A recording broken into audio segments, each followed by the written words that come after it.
Dr. David Salomon, welcome back to the True Life Podcast. I am so thankful you're here with us. We had a great first episode, and we are moving right along into something that I think all of us are guilty of, that all of us kind of enjoy a little bit, sometimes, and something that truly moves the needle when it comes to human behavior.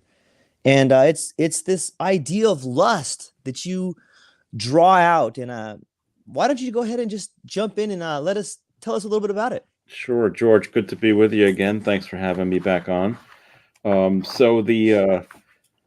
This issue of lust is really an interesting one because it has, in many ways, shifted over time from a question of morality to a question of legality.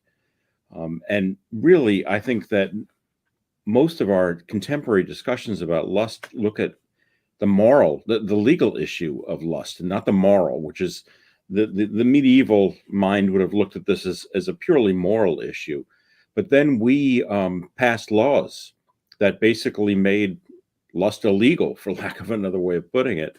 And as a result, that's what we're dealing with now. But it also, as you mentioned in the intro, it's part of being human. And so you take that away, and we become a little bit less human. But once again, lust deals with excess desire. So it's not the idea that we are not supposed to feel desire. Of course we are. But the excess of the feeling of desire is the problem. Yeah, you started it off this chapter with one of the world's greatest philosophers, Camus, and he says, I sometimes think of what future historians will say of us. A single sentence will suffice for modern man. He fornicated and read the papers. Can you tell us why you set up with that and what that leads into? It's a great line, isn't it? It really is. As a devoted New York Times reader every morning, I don't know if I can relate or not. At least I fulfill 50% of his definition.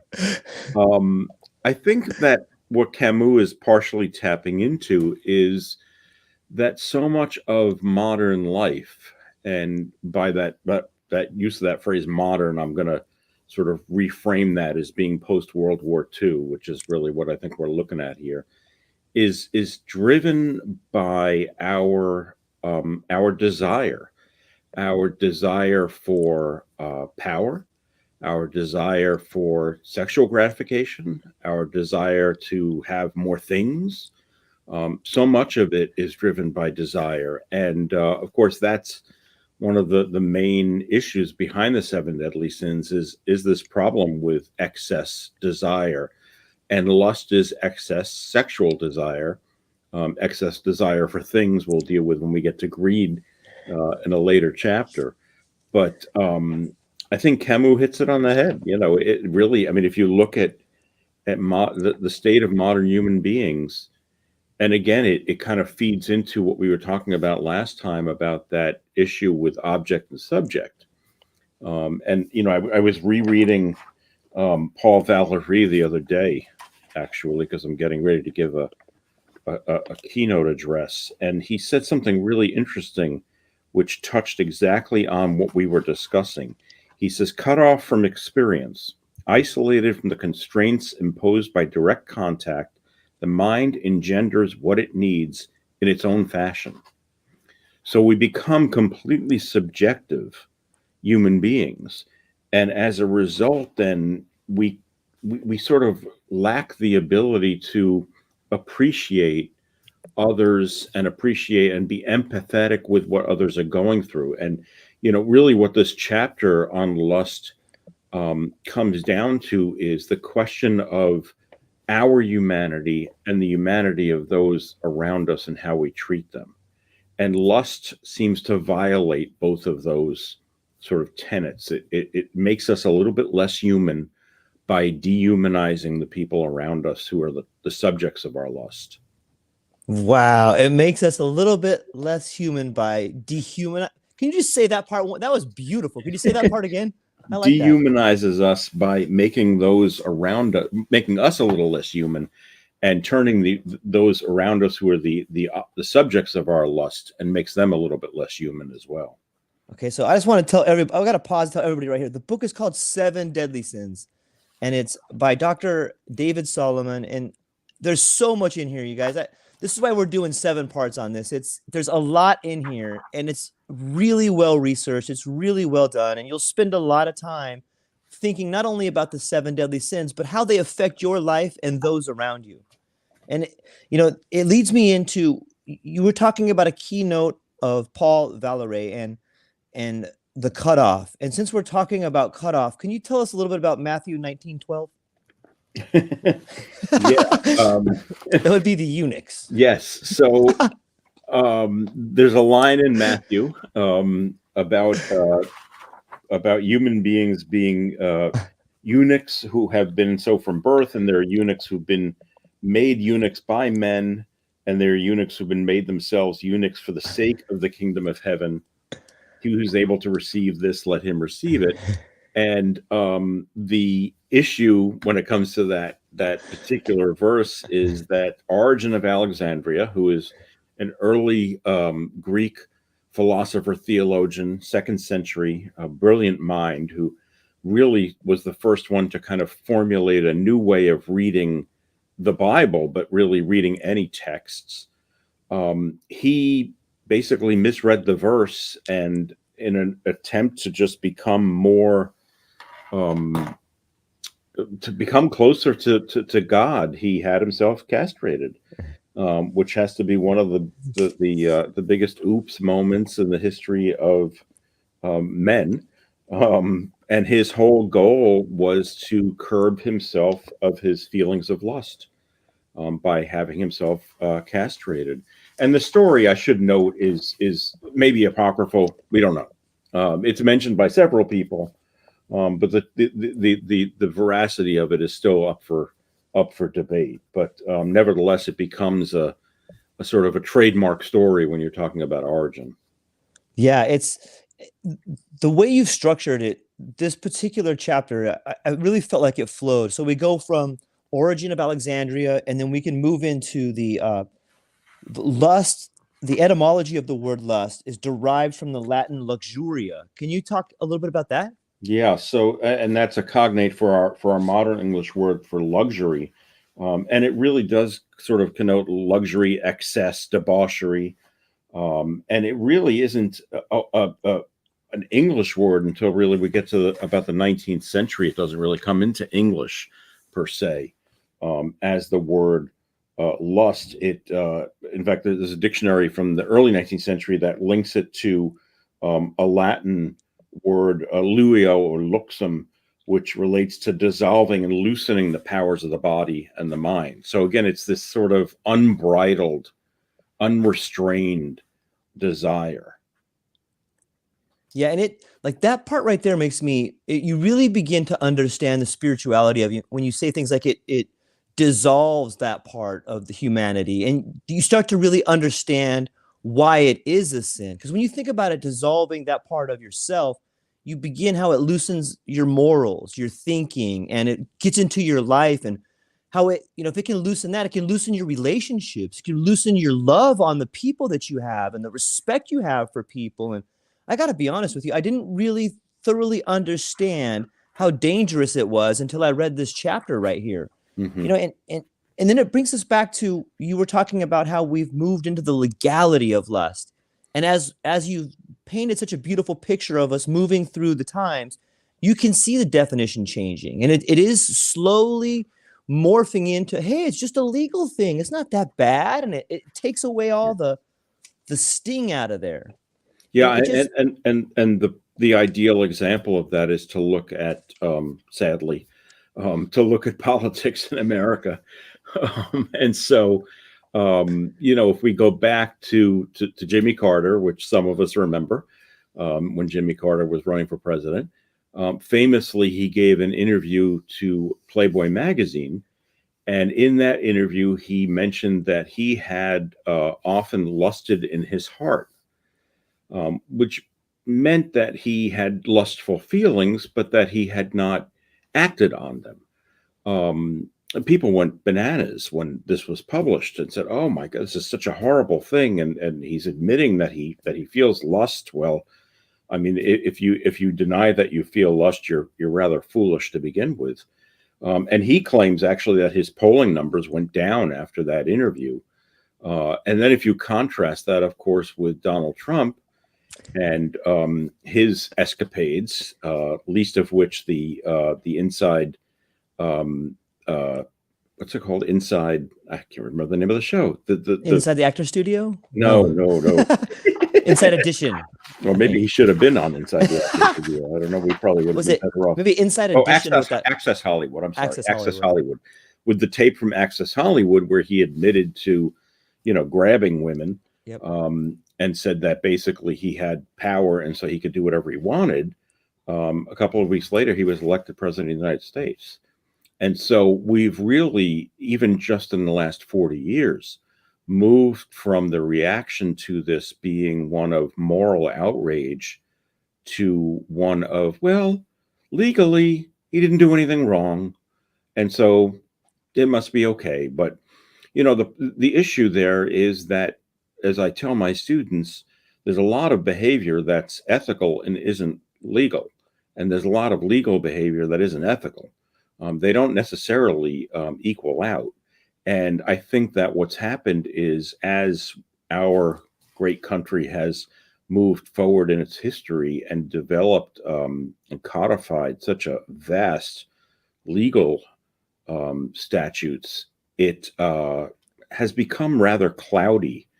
And it's become more of an issue of, well, is it legal? Okay, it's not moral, but is it legal? Because that's really what we're concerned about. If I'm going to sue you, it's going to be over something that's a legal issue. I can't sue you over a moral issue, at least not in court. I can take you to church and sue you there, but it's not going to get me very far. And so I think that's a big part of what we're talking about.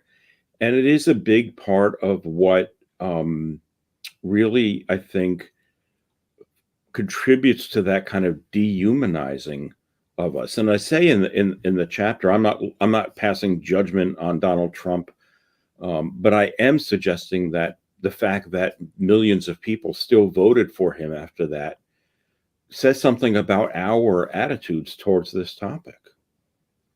Yeah, I wanted to ask your on that note between Jimmy Carter and Trump. Like, it seems that people got mad at Jimmy Carter because he was admitting to them something they don't want to admit about themselves. Like, yeah, I do. And then Sure. he's saying, in a way, he's saying, like, this is wrong and I feel bad and you should too. Where Trump is saying, like, yeah, I did it. Who cares? Like Exactly. which is like it's kind of like the fall of man almost. You can kind of see it. Well, on the one hand, there's contrition, and on the other, there's none. And we tend, I think, to feel more sympathy and empathy with folks who are contrite about their behavior, truly contrite, rather than people who basically don't care and say, well, as you just said, I did it, so what? And that attitude is phenomenally dangerous to us, just as a species.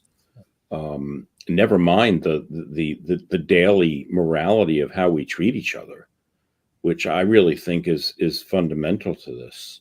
When we talk about pornography, yes, pornography is terrible. It is in many instances and in many ways illegal. It is clearly in most ways immoral.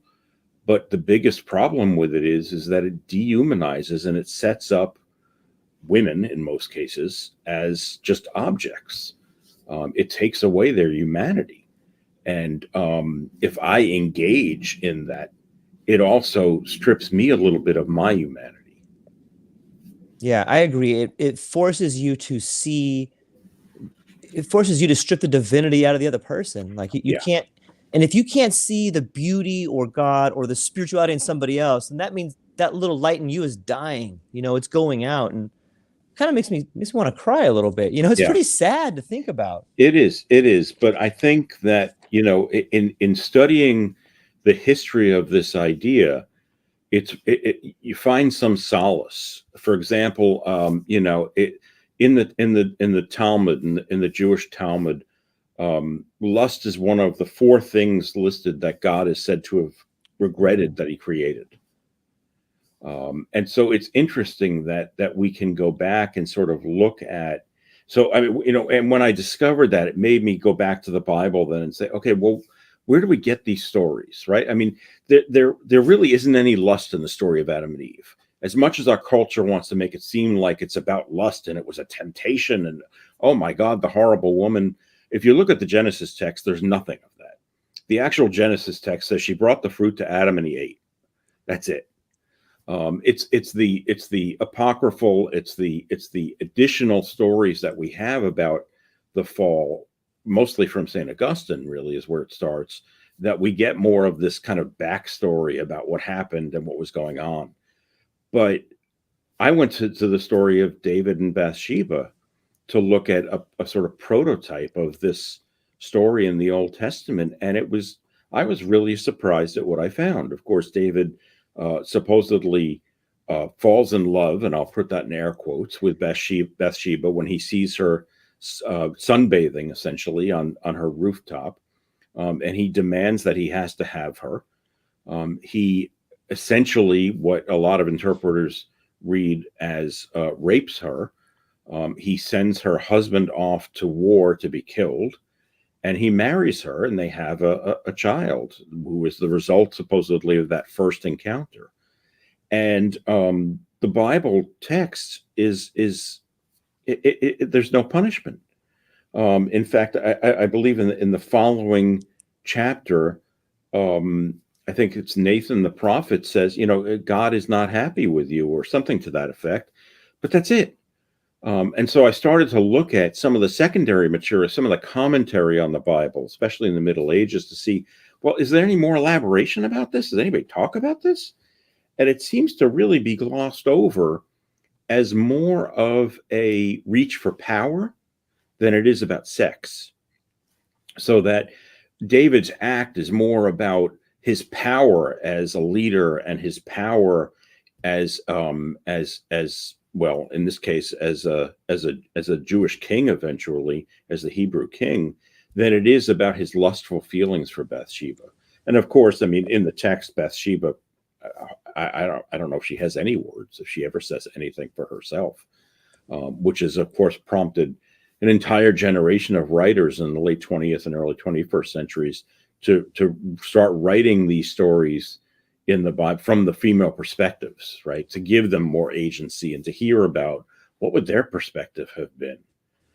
So it's incredibly complicated, but it was really kind of troubling to me as a reader of the Bible as a child to go back and read that story of David and find that there's no contrition, there's no punishment.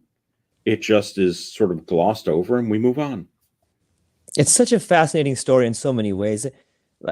I have so many questions. Like, do you think that it's just the beauty and the magic of scripture that the story, we keep finding new stuff in the story? Or do you think that maybe we are changing as a species, so we keep finding new stuff in the story? I think we're changing and we read things differently. I mean, it is the nature of reading a text. I mean, many have said, you can't read a text twice the same for the first time. I had a professor when I was an undergraduate who claimed that every June he reread Wuthering Heights. And he said every time he read it, he saw something new that he hadn't seen before. And so I do think part of that is our changing as readers. Certainly someone reading the story of David and Bathsheba today is not going to read it in the same way that someone did in the Middle Ages or even in the 19th century. And that's not necessarily a bad thing.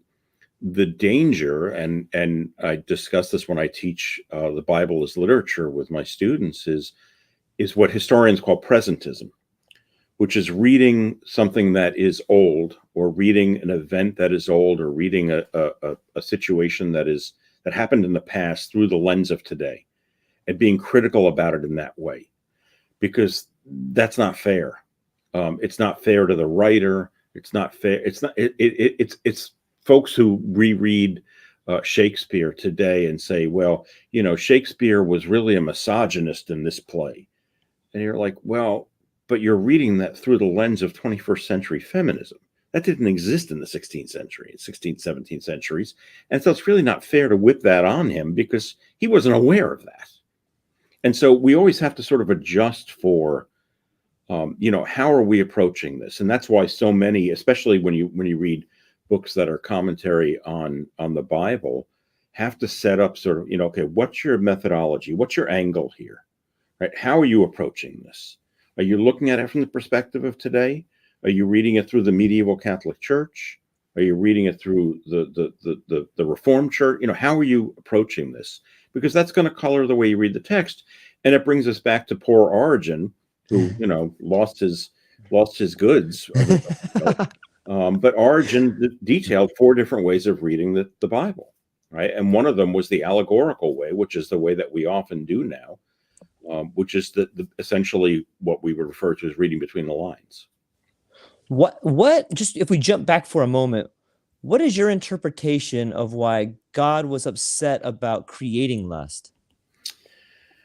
It's interesting because, again, the Talmud doesn't reflect a lot on the why. It just says that there are 4 things that God is sorry that he created, and lust is one of them. And don't ask me about the other 3 because I can't remember off the top of my head. I mean, why would we think that?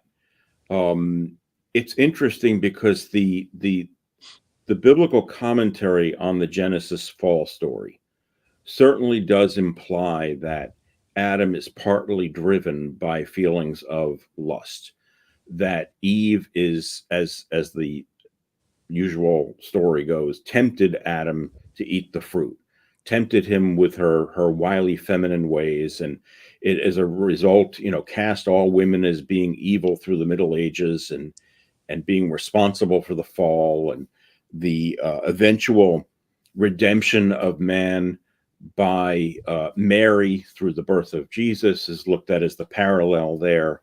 So by woman, man fell, by a woman, man is redeemed. But it certainly poses one of those conundrums, not unlike the problem of evil. Why does evil exist? Why does lust exist? Why do we need to have it? Now, on one level, from a biological standpoint, you would say, well, we need it in order to procreate. That it would be difficult to keep the species alive without some sense of desire, sexual desire, which, again, not bad. It's an excess that it becomes bad. And so perhaps it's just part of our human nature that when we get handed, 5 M&Ms, we want 20, right? I was listening to a podcast yesterday and somebody kept repeating the phrase that we all remember our parents probably saying to us, which is, you give them an inch, they'll take a foot, right? And it's that same sense that we can never have enough. And so maybe that's part of what goes on here as well. Although certainly there's an entire contingency of people who historically have distanced themselves from any kind of sexual desire. Now, most of those folks have, of course, led what we would call a religious life. Folks like Origen and people who live a cloistered existence. But there's also, a pretty strong attitude that just by entering into a religious life, it doesn't mean that your lustful feelings are necessarily going to go away. It just means that you, in some ways, learn to curb them a little bit better. But as, of course, what's gone on with the Catholic Church in the last 100 years, it's now revealed, maybe that's not the case. Yeah. It brings me to another point that you point out in your book. Lust has both positive and negative connotations.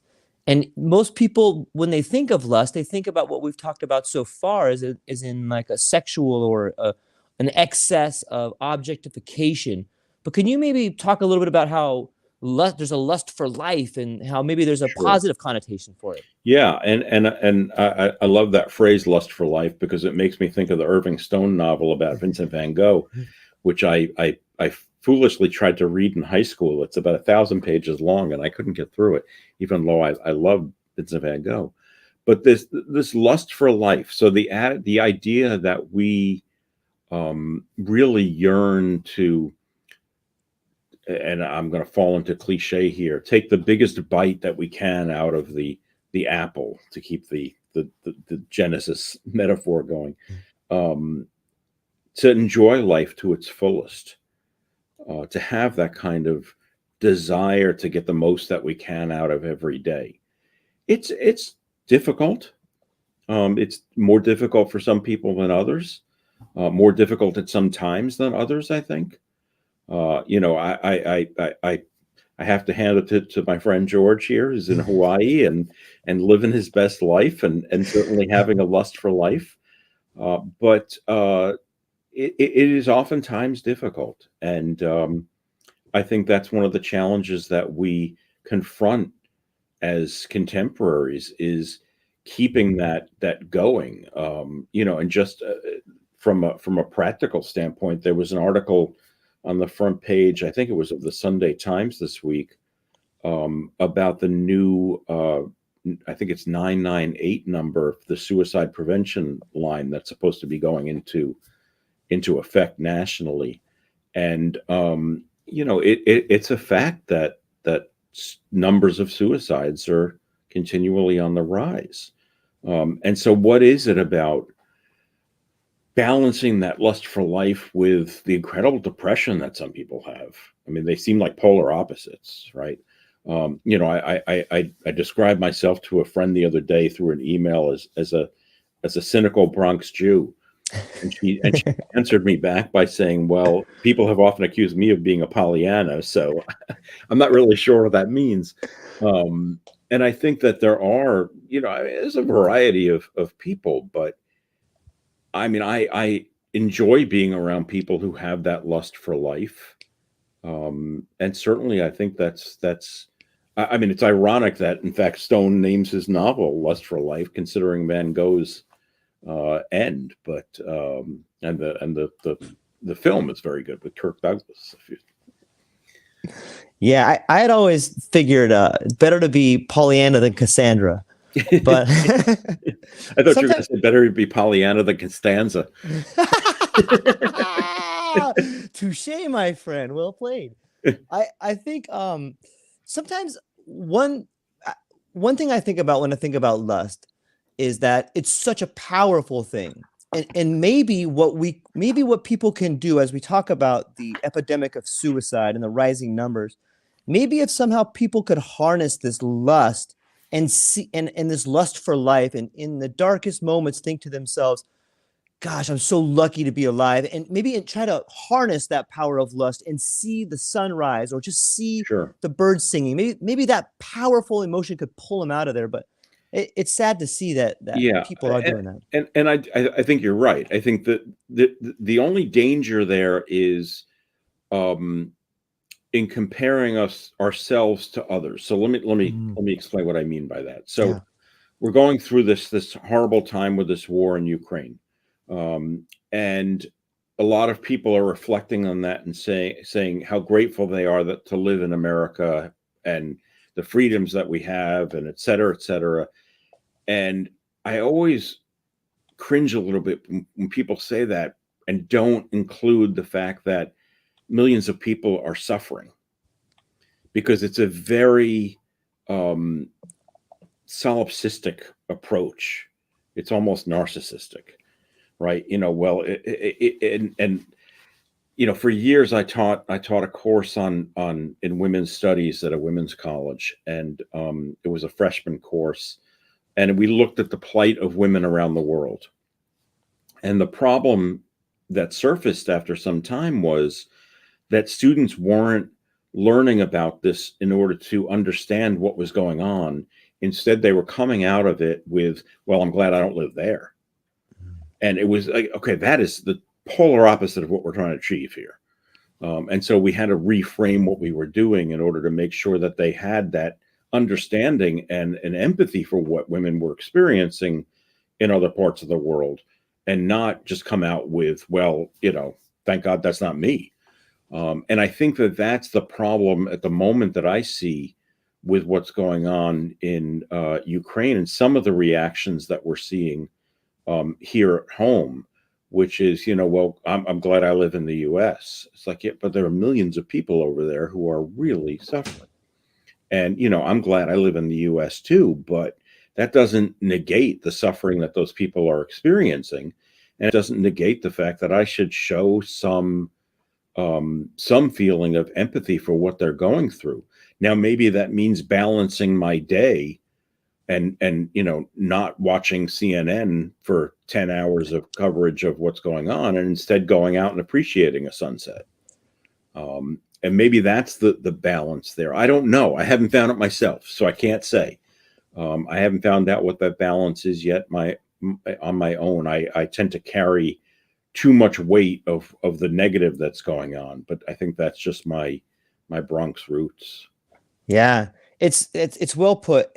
And the more that we talk about this, it makes me think, we see what's happening over there, but I wish everybody could see what's happening in Ukraine is causing people over here to commit suicide. Like, we're so connected, Right. and we don't think about that. Like, this is the reason there's so much, there's this dark cloud of despair hanging over us, is because our brothers and sisters are dying, and we're connected to them. We think we're not. You think you're separated, but you're not. Like, you can feel their despair, and it's a spiritual malaise that sort of just settles over us.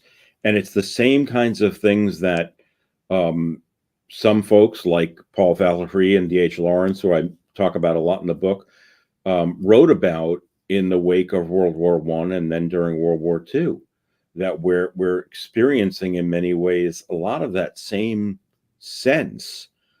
But what's missing, and having not lived through World War II, I can't say this personally. I can only say this from what I've read. But if you go back and look at newspapers that were published during the war years, and look at the tenor of the conversation, the tone of the editorial page, the attitudes, even in advertising, it was more of, we got to band together here. I mean, George, you probably remember victory gardens and remember what those are. People planted victory gardens, right? This idea that you grow your own food and it would help us win the war because it wouldn't take resources away from the troops. I could not imagine us today having a kind of a project like that again, where everybody would join in. We're too polarized. I mean, I guess the closest we came to it was probably after 9/11, but it wore off fast, didn't it? And it took such a tremendous thing to get us there, to wipe away. Sad, right? It's sad that that's what has to happen in order to make us kind of wake up. I mean, it's a similar thing with COVID, right? For the 2 years of COVID, is now making big, larger companies starting to realize that, oh, you mean we have to pay our employees better? Or, oh, we need to treat our employees better? Or we can let people telework and it's not going to be the end of the world? And COVID had to happen in order for us to realize that. That's a tough price to pay. It really is. And I wish we didn't do that. I wish we listened more to each other. But the fact of the matter is, and I don't know if it's the nature of our capitalist culture, that we don't do that until it hits people in the pocketbook. Perhaps, I don't know. Yeah, I this whole topic of advertising and lust, and going back to the 20s and seeing the beginning of, hey, let's make women smoke cigarettes, by dressing up models and having them walk down the street. And on a side note, as we talk about technology, as we talk about lust, as we talk about advertising, isn't it interesting that the logo for Apple is an apple with a bite out of it that Yeah. symbolizes that. Like, Oh, yeah. gosh darn it! Like I have an apple. I like my Apple stuff, Me but every time too. I see that, every time I see it, I'm like, what am I doing, man? Am I I paying know. for this? I don't know the history behind how they came up with that as their logo. It'd be interesting to look at. I don't know if it was a conscious connection to the Genesis story or not. I don't know. Yeah, it's interesting to think about. But in your book, you do get into the advertising Yeah. and how they've commodified lust and kind of tapped into this driver of human behavior. Can you speak to that a little bit? Yeah, one of my favorite things is to Google old advertising, right? Either on YouTube or images, and they're humorous, so they're also kind of horrifying because you look at it, oh my God. In fact, last week we had the Beatles tribute. Rain was here on campus, and I went last Wednesday night. I'm a big Beatles fan. And during one of the set changes, they showed commercials from 1967. The audience was roaring, but they were so inappropriate. And they included my beloved Flintstones when they did a cigarette commercial. It's hilarious. These commercials are hysterical, and a lot of them did mostly make women into objects, and ads still do that today. I mean, if you look at there was an ad campaign for Carl's Jr., which is a hamburger chain, a couple of years ago, and it was Paris Hilton in a bikini washing a car. I mean, it still goes on. Yeah. And all you have to do is pick up a fashion magazine and thumb through it, and you'll see it on both sides, really. Men objectified and women objectified. And advertising, goes back. I mean, it goes back to the Mad Men era of sex sells.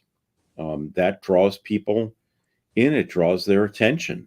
One of my favorite commercials is this ad. I think it's Norwegian, and it shows a young guy, maybe he's in his late 20s, in a grocery store. He's got his grocery cart, and he has a little boy with him. And the boy starts throwing a tantrum that he wants candy, and he just has a full out. I mean, he's on the floor of the grocery store, flailing around. He wants his candy. He wants his candy. And the hilarious thing is, the ad is for condoms. It's perfect though. Yeah. But so I mean, we also have learned how to use sex for humor, right? And I think that in many people oftentimes get into trouble when again, there's that razor's edge, right, where you go over the line. But we have a funny attitude towards this, especially in our country, in the U.S. Right? Yep. I mentioned in the book, it's like I called it Nipplegate, right? I mean, when Janet Jackson's nipple was exposed in the Super Bowl halftime show for about a millisecond, and people went nuts. And part of that is because in the United States, we so sexualize the breast that if you look at the debate that's going on at the moment over public breastfeeding, you can see what that's all about. Whereas if you go to other countries, go to Europe, go to African countries, South Africa, I mean, that's not an issue.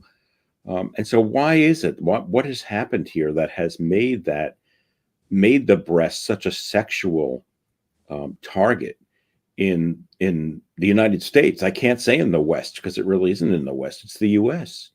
And I'm not sure, myself, how that developed, but you can certainly see it. Yeah. Yeah.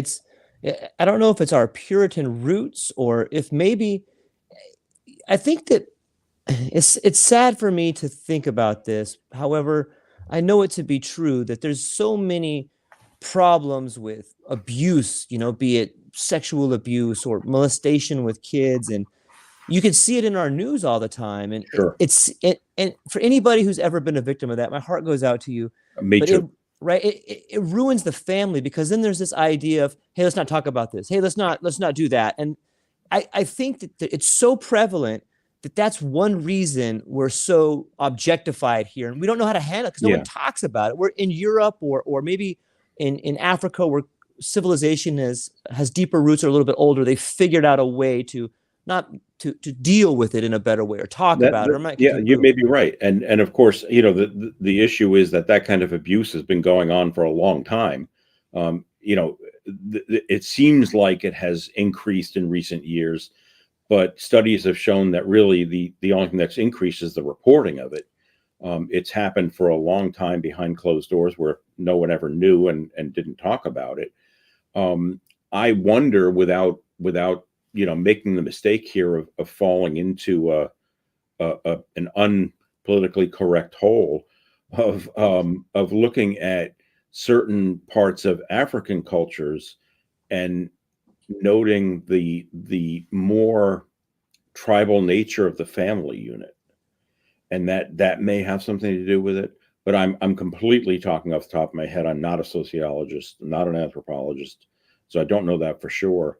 But certainly there is a different dynamic in the American family than there is, say, in an African family who is still living in a tribal village. Yeah, I would agree on that. Like it seems so sad to me that in the West we take our kapuna, our older generation, and we put them in a home. We take our kids and we put them in an institution, and the parents go to work. It's just a separation, and Yeah. so much more happens when you separate the family like that versus my beautiful wife, who is the most beautiful woman in the world, and I love her. She's Laotian, and in her family, and even in the East, you see this tight family unit where the kids take care of the mom and dad, and the mom and dad can take care of the house, and it's so beautiful in a way that I think so many people hunger. Maybe they lust for that, or you could have like a good Yeah, lust for no, that. You know maybe. what I Yeah, mean? I mean, and I mean, you're right. I mean, and look at most Chinese culture, which Yes. really reveres the elderly. Yeah. Whereas, as you say, we put people in homes, and we do it in many ways. And sometimes it's in the name of expediency. And if somebody has to work a full time job and can't take care of an elderly person, you would say, well, you would be better, in a home where someone can watch after you and the like. Um, but maybe we need to sort of back that up a little bit and say, well, why do we have to work so many hours a week? Why is that necessary that we can't spend more time with family? It's one of those curious things about work life balance, right? Which has become a catchphrase in the last few years, and which no one I know has been able to really figure out. It's very hard to do, right? To make sure that you've got a balance there. For most people, work is their dominant mode, their dominant mode of existence. I'm as guilty probably as anybody. Um, but I think you're right. It would do us well to look at a lot of those cultures in the East, and a lot of them tend to be in the East, Yeah. who really have figured out how to retain that family unit and not really splinter out. Which here the kids are in nursery school or in daycare as soon as you can get them in daycare, right? Because people have to go back to work. Now, Yeah. do they, as one of my professors in grad school would say, do they have to go back to work or do they want to go back to work? Right. And that's, I guess, what it comes down to. I used to say to him, I have to go to the library. And he'd say, no, you want to go to the library, right? You don't have to. You don't have to do anything. But I guess that there is that part of maybe we need to kind of reframe. And I think COVID is also challenging us to do that, right? What do we really need to be doing, and what do we want to do? Yeah, I think it presents us with a beautiful opportunity whenever there's a breakdown like this. And I think conversations like this, and especially your book, The Seven Deadly Sins, it gives us an opportunity to restructure the world in the way we would like to see it. And I think what you spoke about us, getting to go to work or having to go to work it, that's where the lust is able to creep in. It's like when you let go of the things you care about most and allow someone else to teach them, they're going to be touched by lust or be more open to the suggestion of lust if you weren't there to protect them. And I just think that in in your book, you talk about lust as the enemy of serious thought. And I think that's kind of what it is. Can you continue to go down that road a little bit? Yeah. Well, and it's also, Augustine says lust disturbs the whole man, right? It really, in many ways, the commentators remark about the fact that these feelings of lust, and in particular, more than the feelings, but the acting out of it, really does get in the way of rational thought. And the conventional idea that as human beings, our gift is our reason, that if we let our lustful feelings get out of control, it then dominates reason. So this goes back to a debate in the 17th century between reason and passion. And so as far back as Thomas Aquinas in the 12th century, there's this idea of something called faculty psychology, right? And the idea is that in your mind, there are several different faculties at work. So you've got reason, you've got passion, you've got faith, you've got all these different sort of compartmentalized, they imagine them, areas in your brain. When you have to make a decision, the faculties basically battle it out together to try to come to a conclusion. John Milton in Paradise Lost says that God gave man conscience as an umpire in that battle. It's beautifully written the way that he says that. So he gave us a conscience in order to umpire, to referee that battle. In Paradise Lost, in John Milton's Paradise Lost, Adam experiences a battle between reason and passion when he decides whether or not to eat the fruit. And the reason that is a debate is, in Paradise Lost, God has told him exactly what to do. He knows he is not supposed to eat from that tree. It's not a mistake. He knows where the fruit came from. But he also has been told that if they eat from the fruit, it means they're going to die. And he knows that Eve has eaten the fruit. And so what he rationalizes, what he works out in his mind in this wonderful interior, it's almost a soliloquy in the poem, is, so Eve will die and I'll get another Eve? And he says that's terrible, because he's so in love with Eve. He can't imagine being away from her. And so that's what causes him to eat the fruit. His passion for her overrides his reason, which tells him you're not supposed to eat the fruit. But his passion and his desire to be with her, it trumps anything else that he's been told, even what he's been told by God. And so it does get in the way. It can get in the way of our rational thinking. But on one level, then, we might not be married, George. Not to each other, thankfully. I love you, George, but I love you too. But we wouldn't. There's something, we need to have desire. It's just it can't get out of our control. And when it gets out of our control, then any kind of rational thought goes out the window, and we start doing things that we should not be doing. But because our reason has been subjugated, our passion, our lust takes the driver's seat. Wow, that's really well said. It makes me think, what a gift it can be to have this idea of lust, and it's almost like it's incomprehensible in some ways, because it's such a great power. It's such a great driver of behavior. And to come to that conclusion of like, wait a minute, I love this woman more than anything in the world. And if she's going, then we're going. And it just symbolizes the unity of them. And it's a beautiful idea, but such a dangerous idea. See, that's love, though. Yeah. And so we need to sort of figure out what's going on here in the relationship between love and lust. Ooh. So, in the history of theology, love, good thing, right? Spiritual love for another human being. And that's what the love that two people have for each other when they get married is theoretically supposed to be about, right? I love my wife's spirit, right? Yeah. I love her soul. Yes, I'm physically attracted to her too. That's a bonus, right? But I am physically, I'm attracted to her soul, and that's the spiritual love that has to be there. If that's not there and you only have the lust, it's not going to work.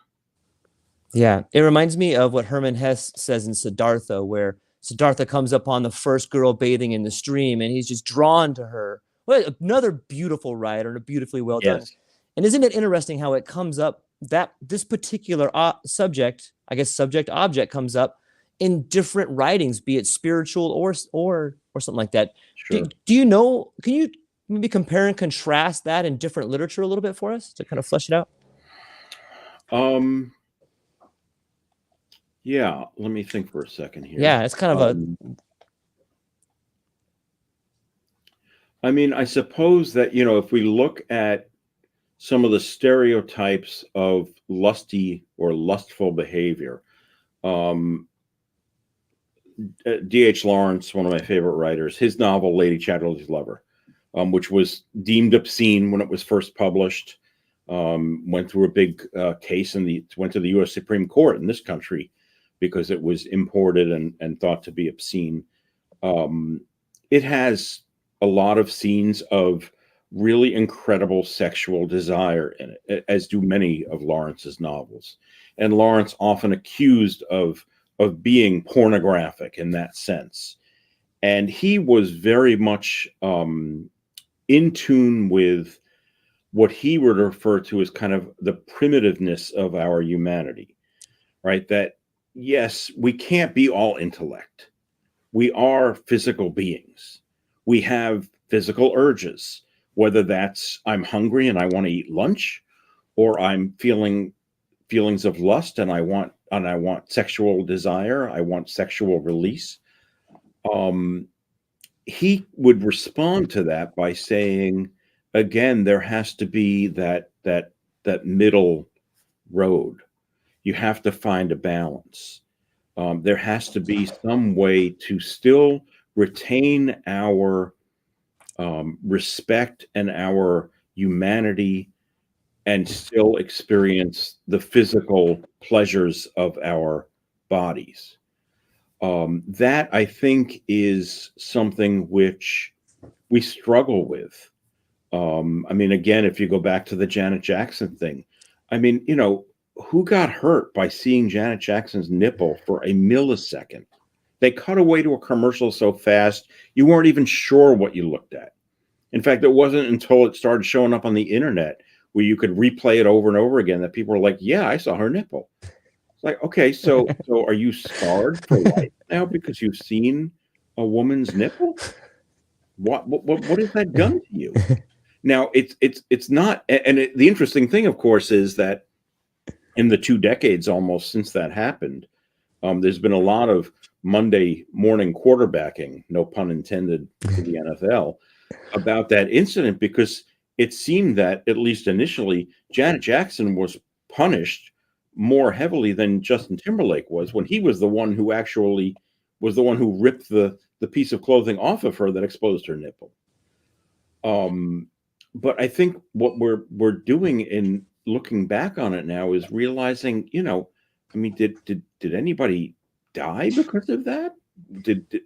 And wasn't it more about and as you mentioned earlier, perhaps puritanical attitudes of the female breast that should be blamed than Janet Jackson should be blamed? So it's complicated, as they would say on Facebook. It's complicated.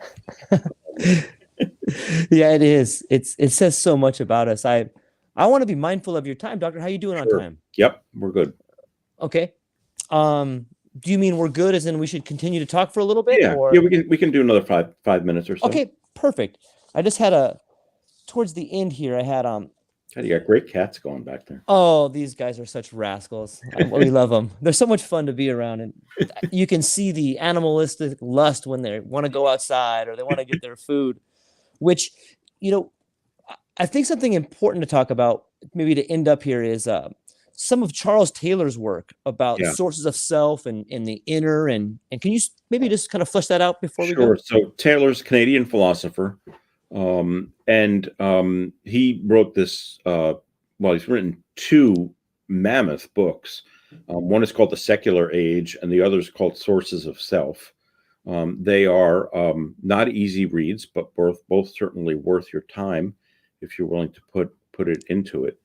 And he really, especially in Sources of Self, elaborates a good deal on what I see in Augustine and in Carl Jung, which is this focus on inner self and outer self and the interior and the exterior and our relationship between those.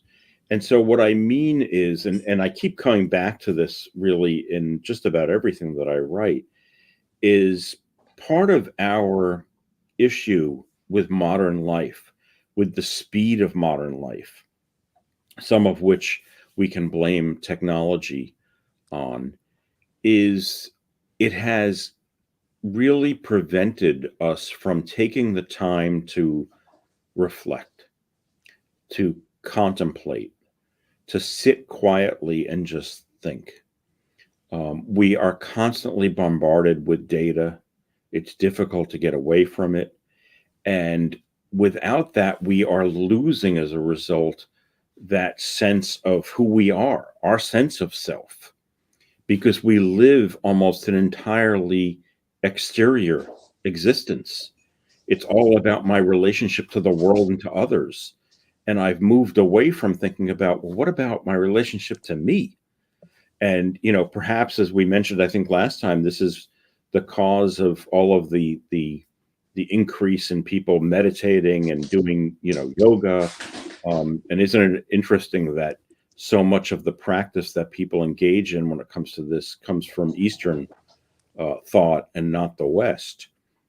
And I think there's a reason for that, and it's a fundamental sort of difference between Western religion and Eastern religion. Western religion tends to focus much more on the exterior, the what is beyond you, and the Eastern religion is more on the interior. And the easiest example of that is that in the three major Western religions, Christianity, Islam, and Judaism, you pray to God. In most Eastern religions, when you meditate, it is looking within. So if you want to make a change, make it. You're not praying to a divinity. The divinity is within you. And so you have the power to make those changes. It's just somehow you have thrown up obstacles to being able to do that. And in many cases, I think it's just one of the obstacles is our inability to really look within and to look at ourselves. We were talking last week about the subject object divide, and I think it's really interesting because mirrors, just the metaphor of a mirror, right, of sitting and looking at yourself.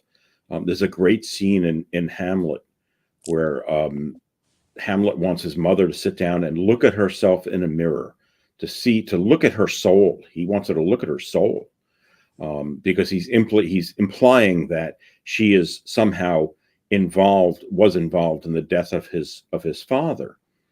And it's a wonderful scene because he makes her sit down and look at herself in the mirror, and then he drills it down further and he says, essentially, I want you to look at your soul, look past the surface, look at what's inside. And we can't do that if we never have the time, if we never disconnect.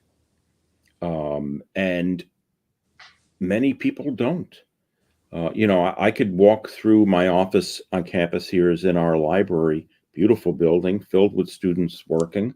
And I could walk through here and I could probably count on one hand the number of students who are sitting working either just with a book and a pad and no earbuds in. There are very few, I'm sure. And again, I don't want to come off as being hypocritical. I'm guilty of this as anybody. I can't work in silence. I have a hard time doing that. But I do realize the importance of it.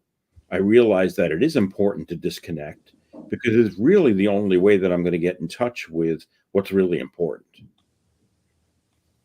Yeah, that sums it up. I mean, that's really well said, and it's something that we can all work on ourselves, and it's something that's also a beautiful thing to do, and it takes a lot of courage to do. It does. It It does. really does. Doctor, I really enjoy our conversations, and I've gotten a lot of great feedback from it so far. And I just want to let everybody know the book again is called Seven Deadly Sins. All his links are below. He's got an awesome blog that I'm going to put down there. Maybe, who knows, he might have a newsletter coming someday or something. But can you tell people where they can find you if they want to? Sure. My website is David A. Salomon, SALOMON.com. And you can contact me through there. And if you have the book and you would like me to sign it for you, I'd be happy to do that. Just contact me through the website and we can arrange that. Sadly, I don't have enough copies of the book to sell them on my website, but you can get them from Amazon and, any other place where you can order books. I encourage you to do that in other places where you can possibly order a book and not just on Amazon. Fantastic. And we'll be back next Tuesday to do it again. And we'll be back at 7:00 Hawaii Standard Time. Yes. So I thank you very much, Doctor, for spending time with me and my audience today. We had a great conversation, and I will look forward to seeing you next Tuesday. Thanks, George. Really appreciate it. All right. Aloha. Bye-bye.